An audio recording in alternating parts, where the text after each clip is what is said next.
অ' দাদা ভিডিঅ' চলি আছে, আপোনাৰ নামটো কি কৈ দিয়ক। পালি ভিডিঅ' বন্ধ কৰ। মোৰ গাৰ্লফ্ৰেণ্ড আছে দেখা নাই, থব বাপেকে। দাদা কেমেৰাত এইবিলাক কি কৈছে, আপোনাক মই ভালকৈ সুধিম। মই যাওঁ, পপাই দেখিলে মাৰিব মোক, তোমাকো দিব ভালকৈ। বাইদেউ গ'লগৈ যে। যাবইতো, আমি দুটা ৰিলেশ্যনশ্বিপত আছো বুলি কোনো গম নাপায়। তোৰ কাৰণে এতিয়া চবেই গম পাই যাব। এনেকৈ ভিডিঅ' বনাব লাগে নি, তই পাৰ্মিশ্যন লৈ ল'ব লাগে।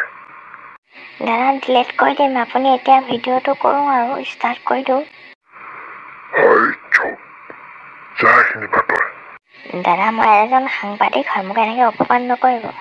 তই যাবিনে, তোক এতিয়া মই কেমেৰাই চেমেৰাই ভাঙিম নহ'লে। দাদা কেমেৰা ভাঙিব নালাগে, বহুত দাম কেমেৰাটো, যাওঁগৈ মই। দাদা ইণ্টাৰভিউ এটা লওঁ হা, আপুনি বেয়া নাপাব, কম্প্ৰমাইজ কৰক আৰু। লোৱা মই ইণ্টাৰভিউ দিম নহয়, ভাইৰেল হ'মতো। আপোনাৰ নামটো জনাব। নমস্কাৰ, মোৰ নাম হীৰেণ দত্ত। আপোনাৰ ঘৰ ক'ত? মাতটো চেঞ্জ কৰি লৈছোঁ, ঘৰটো মোৰ গুৱাহাটীত। আচ্ছা হয় নেকি, বাৰু কওকচোন অসমৰ মুখ্যমন্ত্ৰী কোন? মুখ্যমন্ত্ৰী, তোমাৰ অসমৰ মুখ্যমন্ত্ৰী হ'ল, প্ৰথমে আছিলে তৰুণ গগৈ, তাৰপিছত সৰ্বানন্দ সোণোৱাল, এতিয়া মোমা বুলিহে জানো, নামটো নাজানো। হিমন্ত বুলি কওঁ। মনত পৰিলে, হিমন্ত বুলি। বাৰু বাদ দিয়কচোন, কওকচোন অসম কিহৰ কাৰণে বিখ্যাত? আপোনালোকৰ নিচিনা সাংবাদিকৰ কাৰণে আকৌ। থেংক ইউ আমাৰ কাৰণে বিখ্যাত। বন্ধুসকল, আকৌ বেলেগ এজনক সুধি চাওঁ, এজনৰ পৰা আমি উত্তৰ কিছুমান পালোঁ, আৰু বেলেগেনো কি কয় চাওঁ শুনো। ভাইটি তোমাৰ নামটো কোৱা। মোৰ নাম জালি, কৈ দিওঁ খালি, পকেটৰ পৰা পইচা গায়ব কৰি দিওঁ বালি। বাৰু কোৱাচোন অসমৰ জনসংখ্যা কিমান?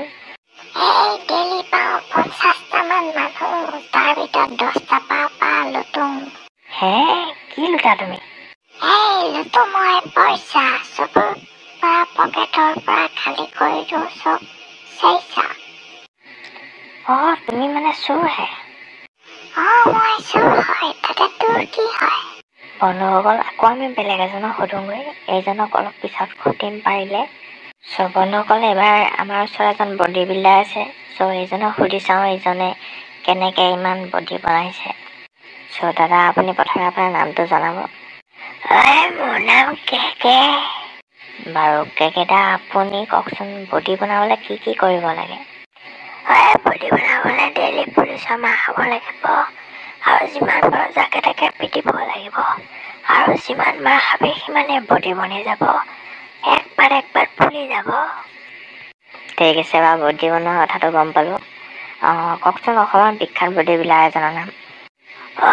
অসমৰ বডি বিল্ডাৰ মই হয়, মোতকৈ আৰু কোনো নাই, আৰু কোনোবাক হ'বলৈও নিদিওঁ, যোনে হ'ব তাকে মাৰিম। দাদা কুল আপুনিয়ে গম পালোঁ। বাৰু কওকচোন আপুনি কি খায় দিনটোত? মই চিখৰ খাওঁ। হয় নেকি দাদা? কেমেৰা বন্ধ কৰ। দাদা অকণমান আছে নেকি দিয়কচোন খাওঁ। চিখৰ কেলে খুজিলে? চিখৰ খাবলৈ পইচাই নাথাকে, যেন তেন চিখৰ খাওঁ, পইচা চুৰ কৰি হ'লেও, আৰু চিখৰ কৈছোঁ কুকুৰ চালা। দাদা অকণ দিয়ক না প্লিজ, অকণমান দিয়ক অকণমান।